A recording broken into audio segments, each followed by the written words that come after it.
Welcome to Church Hurts and the good, the bad, and the ugly about church, religion, and spirituality with a dash of recovery thrown in. If you've ever had questions about the church, maybe a bit jaded in your attitude toward religion, well, you've come to the right place. Our host, he was an honors philosophy student, ordained a Presbyterian minister, planted 3 churches, taught at a prestigious university, but now he's just an aging curmudgeon who never quits asking the question why. The host of Church Hurts and Dr. John Bash. If you don't like golf, don't hang up. I understand. And if you don't like golf and you find yourself continuing to get to the golf course, really don't hang up. Today, we're going to be talking about golf, but we're going to be making links to real life, which could be soul-changing for you. For 25 years of my life, I was a pastor and preacher. I built churches, preached every Sunday, met with hurting people, and tried to be the real McCoy in contrast to the charlatans who seemed to get the news headlines that I never coveted. Sometimes I would get the recordings of my sermons and listen to them. It was a horrifying experience. I was never able to say what I wanted to say as clearly, precisely, and compelling as I wanted to. In contrast, I would listen to great contemporary preachers who were communicating the very things I wanted to communicate. Why did they seem to be able to preach so much better than me? Was I mistaken in my sense of call to the ministry? While my churches tended to grow in numbers and spirit and vitality, shouldn't they be growing faster? Perhaps if I was more gifted, more holy, harder working, and wiser strategically, I would see more fruit from my labor. You know exactly what I'm talking about. Maybe you weren't a preacher or a public figure submitting to the never-ending commentary of critics around you, but you had the voices in your head telling you you aren't good enough, smart enough, talented enough, or charming enough to make the grade. Do you let it beat you down? Today we get to learn from a man who has lived much of life in the rarefied air of golf's elites. He played in all 4 majors, even setting a course record for the Masters for a first-time participant in 1978 when he came in 5th. This man is a pro in many ways, an author, dedicated family man, and has much more than a casual relationship with Jesus Christ. Welcome, Wally Armstrong, to Church Hurts and. Thanks. Good to be with you. Hey, Wally. Give me the elevator speech on what it was like to be a professional touring pro 50 years ago. Well, I mean, it was a life-changing thing for me, a dream come true from being a little country boy from Indiana in the cornfields, playing a little 9-hole course and caddying, and started looking for golf balls and selling them over the fence. That was kind of my first job in the business of golf, and I found myself 30 years later on the PGA Tour at the peak of the game, coming from that little background. But that's like almost, I feel like that's every man's dream, not just yours. You're this little guy in Indiana. And you actually, though, I mean, there's so much to your story. I wish we can't tell your story today. We can just tell little bits. I want to hear you actually caddied. Let's start with you as a caddy. You actually caddied for one of the greatest players of all time. How in the world? Tell me about that. Well, I was in college. I was getting my graduate degree. I was a brand new believer in Christ, and a University of Florida tour player, Dave Reagan, asked me to speak at his house in Orlando and share with the Rollins and Stetson golf teams my story of faith. And I had given up the game, and I talked to these guys, and he said, Wally, you need to use your platform of golf. He said, why don't you come out and caddy for me on the tour? I went out and caddied for him, and at the first tournament in North Carolina, we had a Bible study on the tour. I didn't realize there were guys on the tour meeting. Gary Player was there. Gary and Dave Reagan and myself. And this time, Gary Dave, Player was already Gary Player. I mean, right? Gary Player was, he was like I couldn't believe it. I was around this guy, this icon of the tour. And Dave said, Gary, if Wally could ever caddy for you, it'd mean the world to him. He's a college player. And Gary said, well, there's nothing against you, Wally, but I haven't seen you caddy. And, it's a big business. I've never had another caddy except Cricket, which was his caddy. And right. Lo and behold, we get the pairings, and we're paired with Gary Player the first day, the second day, and Sunday. And so we're talking, and he's watching me caddy. And the next tournament's the Byron Nelson Classic. And I hitchhiked all the way to Dallas from North Carolina. And I get there on Tuesday, walk up to the clubhouse. Dave is there waiting for me at the front door. We walk in. Byron Nelson is standing there, and he's working with Dave's game. So he says, come in, let's have lunch. So I'm having lunch with Byron Nelson and Dave, and there's Arnold and Jack. I mean, this is golf heaven. It's the first Byron Nelson tournament. About halfway through the meal, Dave looks over my shoulder, and Gary Player's by the doorway going to the pro shop and motions Dave over. And Dave comes back with a big smile on his face, says, you can't believe what happened. Gary's caddy got sick back in North Carolina, and he wants to know if you can caddy for him. So that was 3 weeks of an amazing journey to caddy for, got the top bag, one of them right out of the chute. And so wow, he was such an inspiration. And the end of that story, he actually sends you a whole set of clubs. He actually, the thing that was interesting about that is, you see, he had a contract with a banana company, and I had to carry these big bananas in his bag so he could eat them during the round. He was with Chiquita. And so we did this the first two, and I forgot to take the bananas out in Houston, and he took them to New Orleans, and they stayed in the bag and by his rain gear and gloves. And so Saturday it was raining. I'll never forget this. Most embarrassing. You were talking about one of the most embarrassing moments of my life. I was on my knees unzipping the bag, and he had his umbrella up, and he says, get my clean gloves and my rain gear. He calls me Wooly. And I remember unzipping it, and I thought there was a dead possum in there, and he just took his nose and he goes, what's in the bag? All of his rain gear and gloves are all stuck together at this black tar. And that was the end of my caddy career. But he did encourage me to, he said, if you're going to really have an impact for Christ, you need to go to the peak of your profession. And so that was my real encouragement. And like you said, even after blowing the bananas with him, 3 weeks later, when I got back to Indianapolis, there was a staff bag and woods and irons and balls and gloves from Gary. And it really came true, because 10 years later, I was playing a practice round with him at the Masters with him and Seve Ballesteros. That's just one of those miracles, for me. I said ahead of the show, I just can't let you keep going, because the stories, and people love hearing the stories of the greats. And I mean, you spent your life really hanging out with these guys, and yet a lot of people haven't heard of Wally Armstrong. You mentioned that you set a record the first time you played the Masters, which in and of itself, it's like, I can't imagine the nerves of actually playing in the Masters. Again, everybody's dream, just play. We have a mutual friend who's a theologian, R.C. Sproul. I remember he said one time, he said, I'd give up all of my books and all of my achievements academically if for just what? Oh, just one green jacket. I mean, and I remember being so disappointed, this theologian would be so petty as to throw away such things in his mind. Tell me what it must have been like. I mean, your accomplishment of how many years you stayed on tour. Many of our listeners are not, don't know the insides of golf. Just staying on the tour itself is a huge accomplishment. It's really hard. And you were there, what, 11 years? 11 years, 300 tournaments. You had to be in the top 60 money winners to retain your, exemption. And so I was able to do that.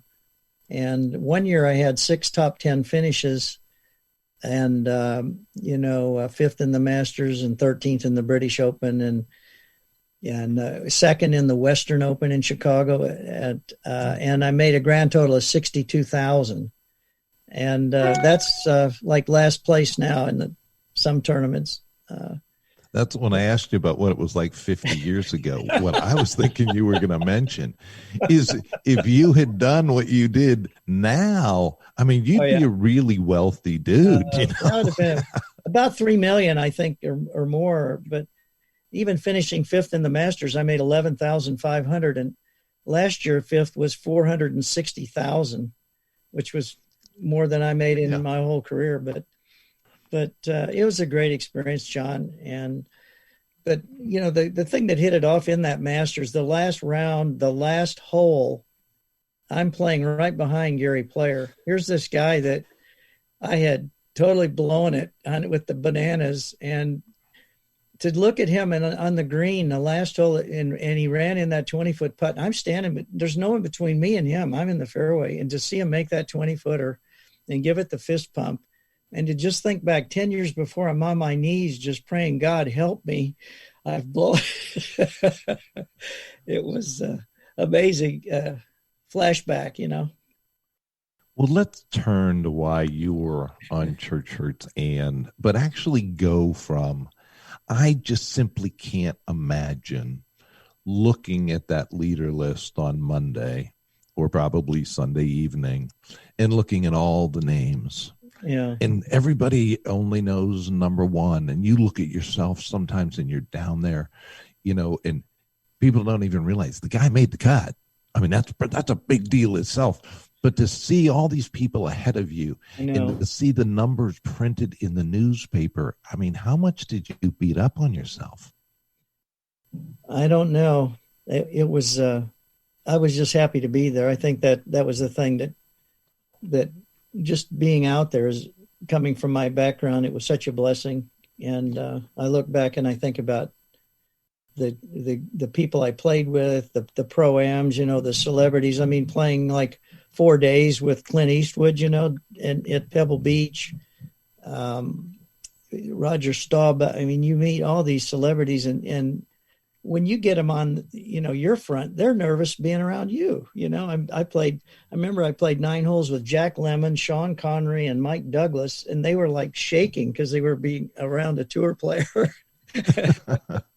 But tell me how this performance thing, you were a Christian from the time you were in college, and you were involved with other Christians on tour, which were significant men in your life, but you still were missing a point that you had to figure out later on. Tell me about that. I had a very difficult upbringing with an alcoholic father that was very condescending and beat me up and told me I was dumb and stupid. And so I became so performance oriented to prove to him that I was worth something. I was going to make it. I was going to prove to him. And I never met his expectations. I tried so hard. And I win one tournament after another. I was number one in the state in wrestling. I was number one in the state in golf. It never got any, you know, I'm proud of you.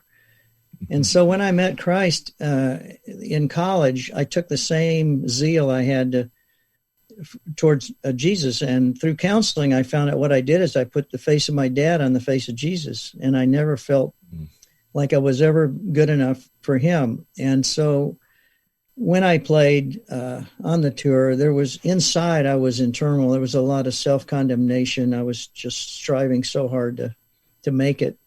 And I never really, I don't feel I achieved my full potential as a pro because I wrestled so hard with this self-image of shame and inside anger.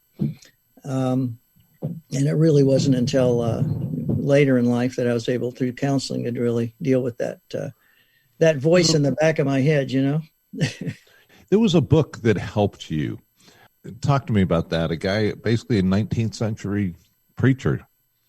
Well, I wrote the book In His Grip that sold, 350,000 copies. I wrote a number of books. I spoke all over the country, but I just never felt like I was this authentic a Christian. I just felt like there's something missing. And I was reading a book by Dallas Willard on spiritual disciplines. And I mean, I ate that stuff up, you know, journaling and memorizing scripture and reading them. And yet I found this book called The Transforming Friendship of Christ that Weatherhead, Leslie Weatherhead was his name, that wrote it in 1929. Dallas Willard referred to him. And when I got this book, he just really expounds that the thing that is missing with most people is they don't have a clear picture of Jesus in their mind. And I certainly didn't. I thought I was never good enough to be around him. And I knew that he loved me, but I didn't think he liked me. And so in this book, he says to, in your mind, mentally imagine this modern day person. What if Jesus was here today and you met him and he just wanted to be your friend and a fellow companion, someone you could really talk to and walk with and enjoy life with? And I'd never thought about that. And he encourages you to pull up a chair and just imagine this modern day Jesus, the personality, and then to just begin to talk and to begin to converse. And that happened in my den right here in 2004, when I just sat back in my chair and he became real for the first time after 34 years of striving and working and trying to be a slave. I realized that it wasn't what he really wanted. He just wanted a friend, and he offered that to me. Let me just highlight that book for a minute, and even another point, The Transforming Friendship by Leslie Weatherhead. It reminds me of how we can get really good stuff from somebody who's not 100% right. Leslie Weatherhead went on to really become a heretic. Oh, yeah. But in that book, he really does help you see things right the way he starts the book out itself. Of Right. basically a man asking Jesus to come home, and Jesus said, "No, take me to your work." I mean, the book's worth just that image of imagining how Jesus responds to us. And how many people, Wally, do you and I know who've had to go through that struggle of trying to live a performance-based faith, of trying to get God to like them, of trying to keep enough commandments, of trying to be good enough?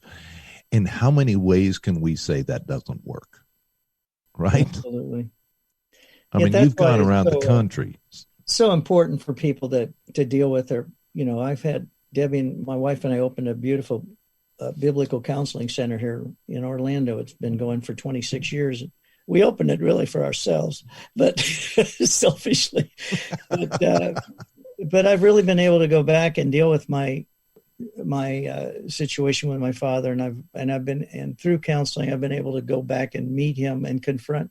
And really, I got to a point where I just really had compassion on him through this system that they have, and that really freed me up when I could really go back and love my dad. And I couldn't even talk about it before. I mean, I couldn't even say this to you. I would break down, and Right. But there's a lot of freedom when you can get to a really solid biblical counselor. I mean, I would encourage people that. I mean, I've still got huge issues, because I wrestle with those, but it's only when I can just pull up a chair wherever I am or wherever I'm going and just sit down and be quiet and listen to that still voice of Jesus saying, "It's okay. Just slow down. You know what you, I got you know what you everything did, under right? control." What you did right there, Wally, is something I find that's very hard for preachers to do. One of those preachers that I used to listen to that I thought, I wish I could communicate as well as this man. He would talk about problems that he had in his failings in the past, but always then bring it into a nice, neat little bow. Those were problems he'd already figured out how to deal with. He never really talked about, but I'm struggling now. And as you just did, like, I don't have it all together. I really don't. I'm struggling. That's something hard. That's a kind of transparency that I think that's really hard for people to realize. You may have learned those things in 2004 over time, but man, you're still working on it, aren't you? I'm still working on it. Hey, let me just distract you for a minute, because we've had the privilege of playing a few rounds of golf together over the years, and I'll just tell the listeners, whether or not you've heard of Wally, I don't know anybody that has a golf swing that you do, Wally. I mean, it just is one of the most beautiful things I've ever seen in my life. Do you happen to remember the first time, here you're hanging out with the top people in the world, do you remember the first time you saw a double eagle? That's, you. I mean, remember it? You're the only person I've ever seen one ever in person. And of course you don't remember, but it was a par 5 with R.C. Sproul, and we had this match going, and I knocked it up about 4 feet and for basically a gimme eagle. And then you hit it in the hole for a 2 and came up and said, and gave me my eagle putt with a big smile on your face. I'll never forget that at Wakaiba golf course. But having been on tour all those years, isn't that crazy?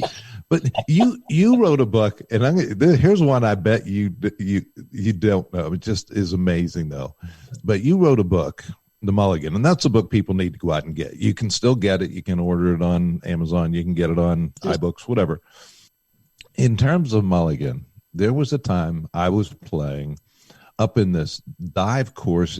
I don't think you know it, but actually was run by Dick Grote and Jerry Lynch, if you can imagine. They owned this little golf course in western Pennsylvania. And I was playing with this man by the name of R.C. Sproul, just the two of us out in a golf cart. Oh, yeah. And we were hitting down to a par 3 over water, little thing stuck in the woods. We both hit the wrong club. And he said, oh, okay. He was my boss at that time. He said, okay, let's take a mulligan. We both put down our mulligans. We both hit holes in one. True story. Yeah. You know the odds of hitting a hole in one, right? We both hit a hole in one on our mulligan. No one else around to see it. But here's the point, and for any of our listeners who know, R.C. Sproul was one of my major teachers. He's written like 50,000 books. But all he could talk about the rest of the round was how his hole in one was better than mine. And I brought it up to him like 30 years later, and he remembered exactly. He's like, it was. He said, your ball did this and spun up the hill. It's not supposed to. Isn't golf filled with the stories, right? He was a ball. I mean, he was the most fun guy I ever played golf with. Of course, I wanted to talk theology with him. I had all these questions, and I never could get one in. He wanted to golf. So, but that's what's beautiful about golf is it doesn't matter your handicap. It doesn't matter your occupation. I mean, you can go out and enjoy golf, whatever level you are with people. And of course, I love playing with brothers like RC and yourself and others. And we have there's a ministry I started called Links Players, linksplayers.com, which is a wonderful website that we started when I was on the PGA Tour. And it has stories of all the guys that are Christ followers on the tour. And then if people wanted to hear a little bit about my story, they can go to my website at wallyarmstrong.com, and that has my story and a little bit more about my faith and what have you on it. And actually, I should say to the golfers who are hearing this, and this is OC Talk Radio is one of the versions this comes out on. And if you're in Orange County and a golfer and want to get more involved, you have a Links Players guy right here, Derek Wong. Yeah. You can look. Where would they find him? Linksplayers.com. If they go to linksplayers.com, they have about 8 staff around the country. There's maybe 70 or 80 country clubs that have small groups going. And if they go on that website, they can find, there may be a club in their area where there's a small group going. And so that's kind of where my heart is now, is continuing to write. We're doing actually a movie. This spring, we're shooting a movie on the Mulligan book that will be a motion picture. And then, as you mentioned, I'm working with the Payne Stewart Family Foundation with a kids' church program. You got to show us your cap I wore in your honor here. Show us the real one. You have it there somewhere, don't you? Yeah, this is an actual. Look at this. This is the real thing. A cap that Payne won. It's got the NFL on it. Stetson hat. I wear this. I play hickory golf now, and I wear it. in remembrance of him with my knickers. So I got my knickers that I wear.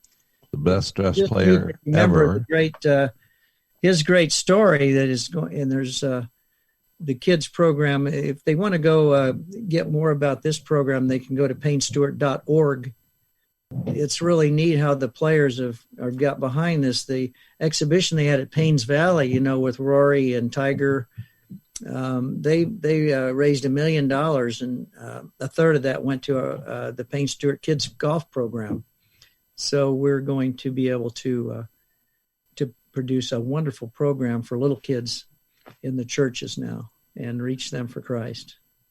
Wally, we're going to have to go in a minute. I want, before I close, tell me another story that you like telling from the men you knew on tour who were very serious Christians.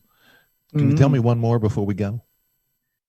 Oh, gee, there's so many that were out there. I could say one year we had a good group going. We had Larry Mize and Scott Simpson and Tom Lehman and Bernard Longer. And one year we had 3 major tour winners, the first 3 majors from our Bible group. And I remember going into the PGA Championship, which was the last one of the year, and Tom Watson came up and said, "Hey, Wally, where's the Bible study next week?" So, I guess the really wonderful thing about going out there is spending those 300 tournaments, but yet personally seeing other men come to Christ like Larry Nelson and Bernard Longer and Scott Simpson, and to see what they've gone on to be. Ben Crenshaw is a wonderful believer now. And of course, on the tour now, the Bible study is still going. You've got Zach Johnson, and you've got so many wonderful men out that are continuing to carry the torch for Jesus through golf. Well, Wally, I want to thank you for being here and just say a few words before I close. Today's show is titled Making the Links. Links, courses in golf, happen to be my favorite type of course. Each hole has a distinct character, and sometimes there's quite a distance between one hole and the next. New players on the course may even get lost between holes, going down the wrong path, having to backtrack to find the next tee box, stopping along the way, embarrassed as they asked for directions. Making the proper links in life is a lot like that too, particularly in your spiritual life. It's easy to connect the wrong dots, associate one thing with another, when maybe they shouldn't be together at all. For Wally, this included mistaking Christianity for Christ, his demanding earthly father for the heavenly Father. Once he got that figured out, he started making the links that really mattered. He found freedom he can't keep to himself. He found a loving God who was his friend, his counselor, and his buddy in a profound and meaningful way. My hope for you today is that you can apply this to your own life. Are you missing key links connecting one thing to another that doesn't need to be? Is it possible the God you dismissed wasn't the God of the Bible at all, but a perception you got from a bad preacher, a painful experience you had with a misguided teacher, the judgment you found from self-professed spiritual leaders, a church that was more of a country club? The whole basis for Church Hurts And is rooted in what we've talked about today. It's easy for us to connect the church with hurt, bad experiences, and memories we'd rather forget. I get that. I also know that it doesn't need to be the end of the story. Ask Wally. Ask me. Joseph Scriven was born in 1819. I bet you've never heard of him. Have you heard of him, Wally? Oh, yeah. He was educated at Trinity. Amazing. Trinity College in Dublin, Ireland. And he became a teacher. Life was good for Joseph, and then he fell madly in love, and he was about to wed when his wife-to-be, on the day before his wedding, was traveling to him, fell in a river and drowned. In the depths of his grief, he moved to Canada, and I'm tempted to make a statement to my Canadian friends that I won't. But there he met and fell in love with Eliza Rice, and once again planned to marry. Only weeks before the wedding, Eliza became sick with pneumonia and died. Joseph ended up taking a vow of poverty and lived a life of service to those who needed comforting. When news came that his mother in Ireland was very ill, He was really discouraged that he didn't have the money to get back to her. But rather than wallow in his sorrow, he wanted to send her something. So he sat down and penned these words, hoping she would be encouraged by them. Well, you may have never heard of Joseph Scriven, unlike Wally. I bet you've heard these words. What a friend we have in Jesus, all our sins and griefs to bear. What a privilege to carry everything to God in prayer. Oh, what peace we often forfeit. Oh, what needless pain we bear. All because we do not carry everything to God in prayer. Have we trials and temptations? Is there trouble everywhere? We should never be discouraged. Take it to the Lord in prayer. Can we find a friend so faithful who will all our sorrows share? Jesus knows our every weakness. Take it to the Lord in prayer. Jesus, friend. Now there is a link worth making, and it's worth a thought. For Church Hurts and this is John Bash. Go and enjoy God today, won't you? Well, that was worth a thought for sure, and brings us to the end of this edition of Church Hurts and. Next week, it's rumored we'll be walking on the edge of controversy, stirring the pot of denial, and finding movement of the divine. Our host, Dr. John Bash, is a shepherd with Standing Stone, a nonprofit ministry committed to caring for pastors and Christian leaders at risk of leaving the ministry prematurely. Come visit us at churchhurtsand.org. Tell us your story while you're there. Until then, remember, church hurts isn't the end of the story. Now go into the end and enjoy God today, won't you?